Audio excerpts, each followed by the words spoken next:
Hello. um, yeah, see, I still feel very awkward. I am beginning to wonder if, my chosen topic to talk about for recording is a test.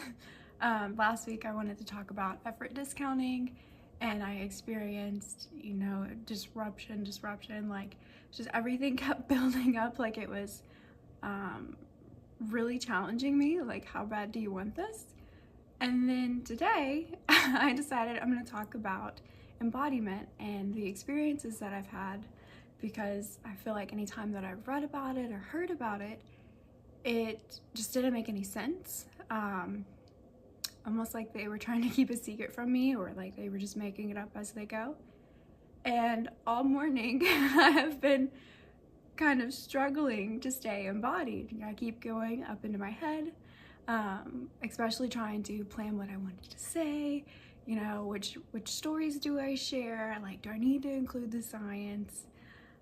Even now, just pushing that button, I like kind of spaced out, because I just have been putting so much pressure on myself, really being challenged to stay embodied in this process, which is why I think that when you choose to share something that you are learning about or experiencing, it's kind of like the boss battle. So yeah, with that awkward, clunky introduction, if you feel like I feel a bit off, that's why. I am actively working to stay embodied for this video, to share my experiences with you so that hopefully you recognize them when they happen, or just to give you some kind of sense of what it actually is, not this, I don't want to like talk down or bad, but there is like a certain stereotype when it comes to like woo-woo or spiritual or vague, and there is some reason behind that, and there is a lot of science behind these experiences. One of the reasons why it seems like they're making it up, like you just don't really get what they're talking about, is that when you are in your body and you are experiencing life fully, as uncensored as it can get, like you are just in it, and then you try to describe what you're feeling, what you're seeing, it activates a different part of the brain, so you are kind of in the moment, in your body, living just there. And then when you try to describe it, you turn it into, kind of analyzing it, language, logic, all of that is a different part of the brain, so the two don't really connect. And that's a big reason why trying to describe what it's like to be embodied, to be present, to be grounded, can be so difficult, and sometimes it feels a bit misleading. But I do think that everyone who talks, maybe not everyone, I do believe most people who try to share their experiences are doing it from a good place. It's just very difficult to put something into words that is only experiential. With that being said, I am going to share some of my experiences, so bear with me if it's not like perfectly clear, because like I said, it is very hard to take something that you experience and put it into words. I tell my therapist all the time, I wish that I had Renesmee's abilities. If you've never seen Twilight, you might not get that reference, but basically she is born with these superpowers where she can just touch you and transfer all her thoughts, like everything she's feeling, seeing, thinking, she just transfers it that way. There's no words needed. I wish I could communicate like that pretty much every day. But we're gonna try and put this into words here. So that's actually one of the reasons I got started in this journey and studying the neuroscience of the nervous system. That's not redundant at all. That's one of the reasons why I've like really got into learning about the nervous system, was because I can read about all this stuff, but the experience is so much different. Like I read about it, I understand it, and then when I'm living it, I'm like, what even is this right now? And that's kind of where the, like,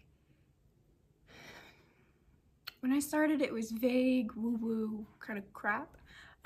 It just didn't make sense. Like I've said before, I was the Y kid, so like I needed to understand it, and I just didn't. Like, it didn't connect to anything that I knew before. And so I got really frustrated, and that led me to go to science to try and understand things. So I told you, I am analyzing, going back up to my head, trying to stay in my body. So this is real life test of embodiment right here. So I guess we'll start with the first time that I kind of experienced it. I had been studying the nervous system, you know, working with sensory awareness kind of glimmers for a few months. I spent most of my life in a very dissociative state. Had no idea that well, I guess a lot of people do feel that way, but that's not how you're made to live life. I wasn't really living or experiencing much of anything. And every now and then I would have these, like, I didn't know they were called glimmers at the time. It felt like, if you watch The Witcher, you know, Yennefer, she creates those portals. Every now and then I would be doing something, you know, like driving or I'm going for a walk, and then all of a sudden it's like I went through this portal. Everything was so real, so alive. It was so bright, it was so textured, it was just so beautiful. And I didn't tell anyone about this because I was like, they're gonna lock me up if I start saying, like, yeah, like I just, and one day everything's real again, and then it goes away. So it kind of started that way as little glimmers. But the first real experience of embodiment for me was I don't actually know why it happened. Fate, whatever you want to call it. It was amazing. I was in my car waiting for my shift to start at my day job, and I was just so deep in this mental spiral. You know, I had a lot going on at the time. I think it was like, you know, kind of some financial issues, kind of housing. Someone I trusted kind of really put me in a bad position. You know, getting them out of my life, and also, you know, the job that I kind of had to get paid a lot less than I thought it was going to, a lot less than it was posted online, but that's something completely different. But anyways, I was just deep in this mental abyss. Like, someone could have knocked on the window to my car and I probably wouldn't have noticed. I was just so stressed, you know. I'm thinking of, there's a little dog gif where it's like he's sitting in the fire and he's like, this is fine. Or also, if you ever watch SpongeBob, I'm a big SpongeBob girl here, it's actually the episode where they throw out his name and everything's on fire and there's a bunch of little SpongeBobs running everywhere. Like, I was deep in that mental spiral. And something just caught my eye. Don't know how, don't know why.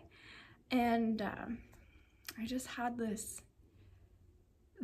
feeling and this visual of these roots starting in my head and shooting all the way through my body.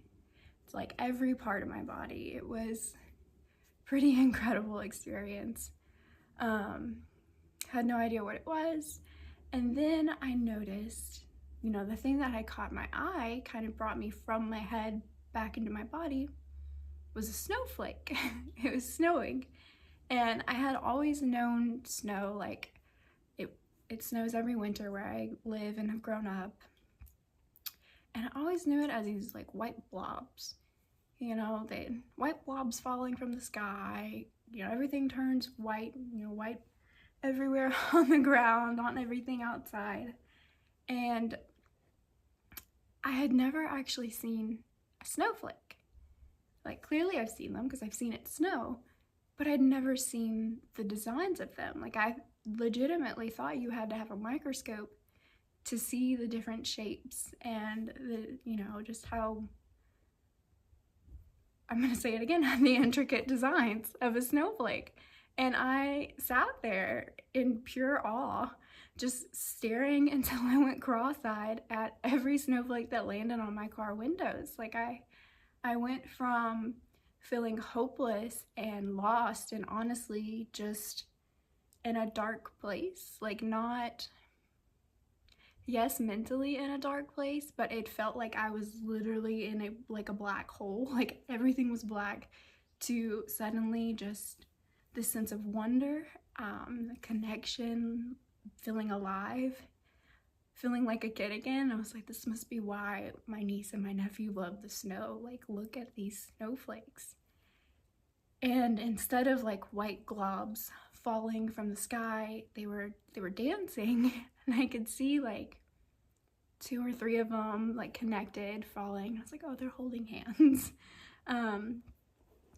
And so yeah, that was my first experience, was kind of the snowflake that fully brought me out of my head and into my body, back into life.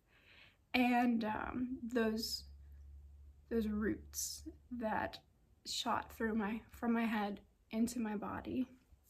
And if you've never seen a comparison of your nerves and your nervous system and a tree, it's really interesting how similar they are.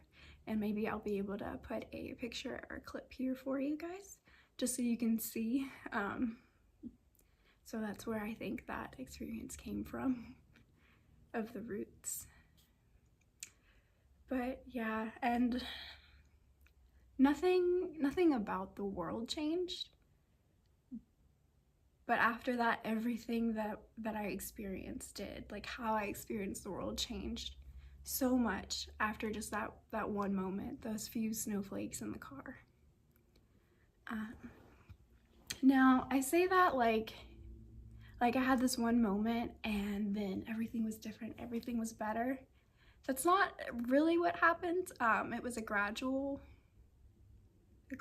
process for me. It was a kind of increasing process. You know, like the more I felt, the longer it lasted. Like all of that kind of slowly built up. And so like, yes, I felt like I was in the world again, but not so much in my body. Like it just was this thing, like I usually wasn't really aware of it. And so one day I'm going for my daily walk. I have my podcast. I'm just looking around and I'm just loving, you know, the green of the trees, how blue the sky is, how expansive the sky is. And something happened then too. And to kind of lead up to that, people would always call me petite, and I genuinely had no idea what they were talking about. Like I never felt petite, never felt small. I actually felt quite large and in charge, I guess you could say, just from some hurtful comments from people when I was growing up. And yeah, I genuinely was confused by people who call me petite. And another way that showed up was every time, yep, you see, being in my head here, being in my head, focusing on my hair. Okay, here we go. Take 2. When I would have conversations with people, I never noticed myself looking up at them. I always felt like we were eye level. Whether someone was, you know, 6 inches taller than me or a foot taller than me, like I always felt like we were eye to eye. Okay, maybe I was looking at their teeth because eye contact made me really uncomfortable then. But still, like I felt like we were at the same level. And I just never noticed that I was looking up at people. It was probably so natural that I didn't notice, but you know, it is what it is. And kind of going along with not being aware of my body, my size. You know, I went hiking with some friends, and at this point in the hike, I was in the front. I was the first person, And you know, if you've ever been hiking, you know there's always spider webs, like they're everywhere. I usually get like a stick so I can knock them down before I walk through. But I guess, you know, when we were hiking that time, I guess I was the stick. I was the one in front getting all the spider webs. Or at least I thought I was getting all the spider webs. My friend who was behind me was one of the people who was roughly a foot taller than me, and he kept eating all these spider webs, and he got so upset with me about the spider webs. And I remember I said something like, well, sorry that like I'm, you know, getting 90% of them, like I'm 90% your height. And I don't think like fully got offended, but like his response was offended, like, you think you're 90% my height? And I was like, well, yeah. I'm like, what are you, sorry, only your face isn't getting, like, you're getting spider webs there. I'm getting everything else. And I just, when I had this experience I'm getting ready to share with you, I realized why he reacted that way. I thought it was funny then. I think it's way funnier now. So yeah, back to kind of this walk that I'm on. You know, just walking, enjoying nature, not really thinking about much of anything, just have a podcast playing. And then just randomly, I got this feeling and I'm like, why am I so close to the ground? Like it made no sense to me. It literally felt like I went from kind of, I'm gonna need to get like an animator or something to help me show what goes on in my mind. But it was literally like I was this cloud, you know, like just kind of floating above, you know, just a little bit of everything. Like didn't really feel bad, didn't really feel good. I just was this floating fog like above, outside of my body. And then all of a sudden in that walk I was shoo, it just came right back in fully.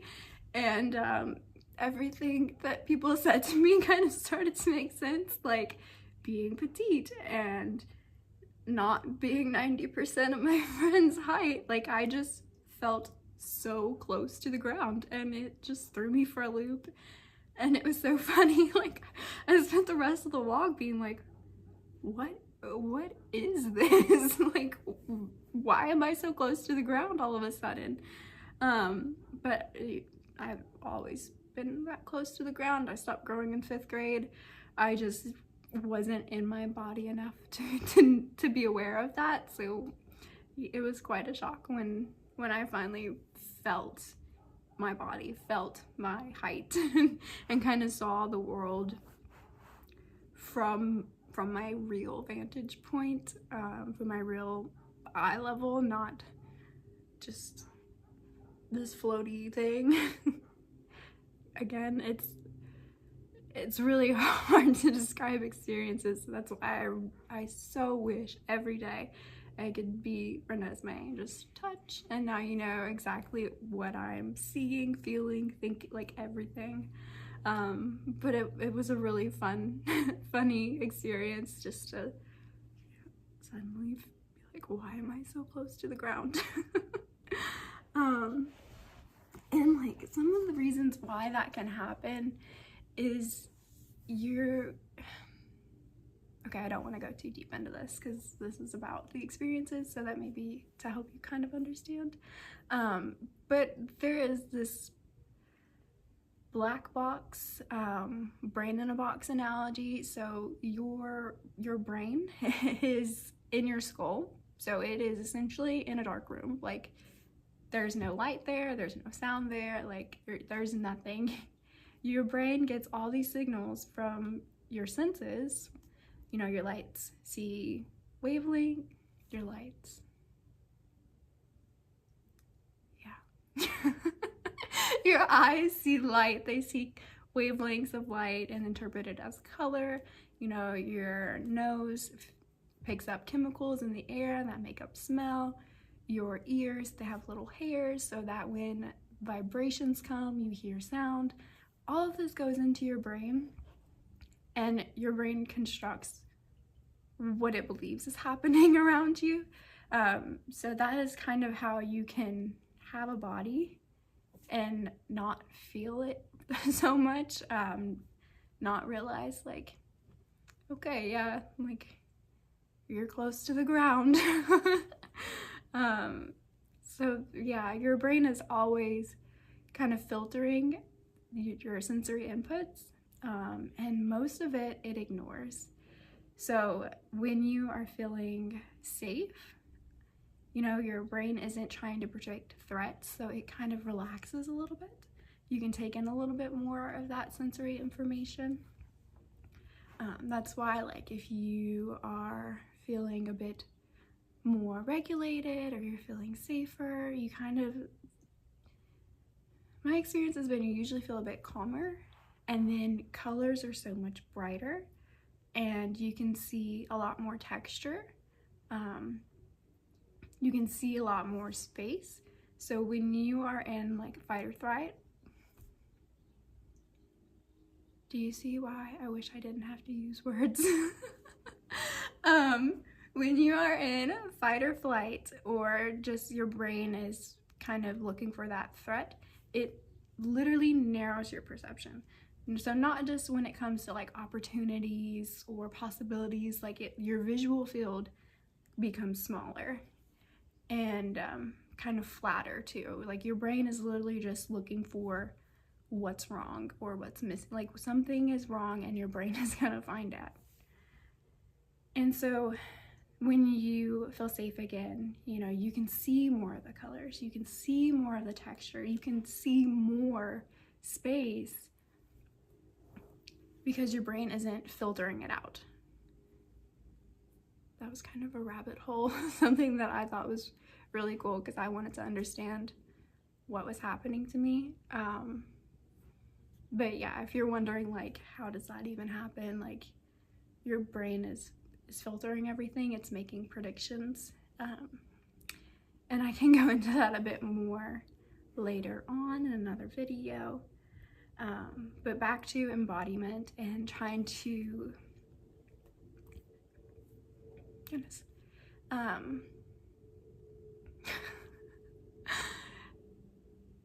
yeah, see, told you. I'm talking about embodiment, so we're going to be tested on embodiment. Trying to stay out of my head and my body and just let it go. Another way that, you know, I kind of understood embodiment, the way my brain kind of works, was that you have like a photograph, and it kind of starts off very low quality, like it's very fuzzy, it's very blurry. You can kind of tell what's going on, but not really. The biggest thing is that the lines, the edges, the boundaries are blurred. So, you know, in this video, like you can kind of see my silhouette, where my body ends, and the rest of my home is. But if you have that blurry picture, you know, I might end here, but the rest of me like kind of blurs over here, so I'm not really sure where I am. And so the more, and see, the visual is so much easier. The more embodied that you are, it's like turning a dial and just increasing the clarity on your photo so that those boundaries aren't so blurred. You're more solidified, you can see them, you can sense them, you can feel them. And when you can feel those boundaries, you can feel more of life. You know, like I didn't really feel in the world per se. But after kind of going through some of these experiences, like I feel in it. I feel part of it. I walk through a field outside my home, and like it feels so much bigger when I'm walking through it now than it did before. I guess kind of going with that, it's like, you know, up up where I live, like it looks pretty small looking down on it, but when I'm walking through it now, I'm like, man, this is this is a lot bigger than I thought it was. So that's just kind of how embodiment can change your experiences. Some kind of experiences of being embodied, kind of some of my brain's analogies to try and help me understand what's going on, and to try and be able to share that. The last kind of analogy that I have to share with you all is kind of like, it's a bit more on the spiritual side, I guess you could say. It's more of like if you have a body and soul. I call it the ghost on a leash. So if you are not embodied, you're kind of just floating above, you know, or just falling around, kind of feel like you're getting pushed around by life. You know, you're this kind of fog. Again, there's like not really defined boundaries, but then you can kind of repossess your body, you know, like you're kind of, you can stay up here if you don't feel safe in your body, but when you feel safe, you can step back in and kind of get back in the driver's seat. It's kind of like you're taking a pause for a little bit, just floating around. Yeah, and then, you know, when your body feels safe enough, you can you can stop floating, you can come back in your body, and kind of move and live and experience from the inside out rather than from a distance. So I know that this was kind of a challenge for me, especially expressing myself with words and trying to stay in my body to be a living example instead of going to my head and overanalyzing and kind of being critical of myself. And, you know, hopefully some of these experiences that I have shared resonate with you or help you understand embodiment a little bit better. You know, I remember, like, I'm alive, I have a body, like, what are you talking about? But now that I've experienced, you know, being that ghost on a leash for so long, and then finally being in my body and experiencing life through my body instead of being a spectator, it's made so much difference. And I used to get so mad and frustrated at kind of all the language that I didn't understand. So hopefully through my experiences and this ongoing challenge of staying embodied for this video, help you all understand kind of what the experience is like, kind of the difference between maybe where you're at and where you could be. Not that there's anything wrong with that, you know, it's your life, you can live how you want, but I wanted to share my experiences so that hopefully if you are looking for an answer, if you are feeling like that there is more to life, or, you know, kind of wondering what even there is, that there is so much more to enjoy about life, and it doesn't have to be some giant achievement or anything like that. Like, you can just get back into your body, make sure your body feels safe enough to be in, get back in your body, and then you can see the world like a child again. You know, you can see the bright colors, you can see the texture, you can be amazed at a lizard on a wall or a caterpillar on a walk. Just little things that can feel so wonderful again.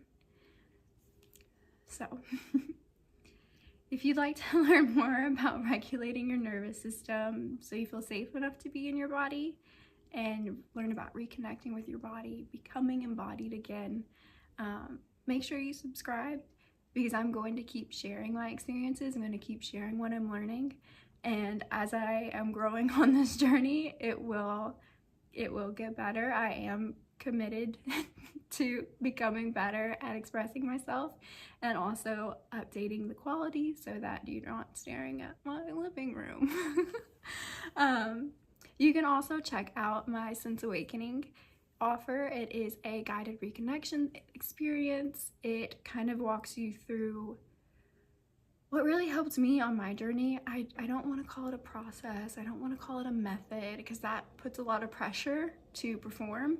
And that is one thing that takes me immediately out of my body into my head. It's been my struggle today, my battle today, my test challenge today. Let's get those words correct for us.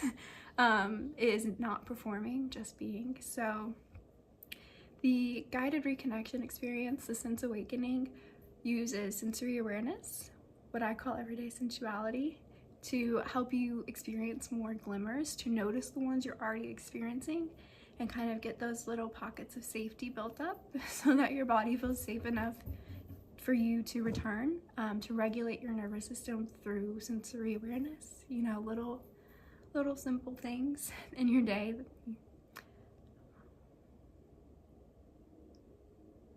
Yeah. Yep. Yeah. Okay, all you could do is laugh, have fun. I like to say pay or pray. There's no judgment. We pay or we pray. So if you're like, what is this girl doing? Please just pray that I get better at sharing my message, sharing my mission. Until next time.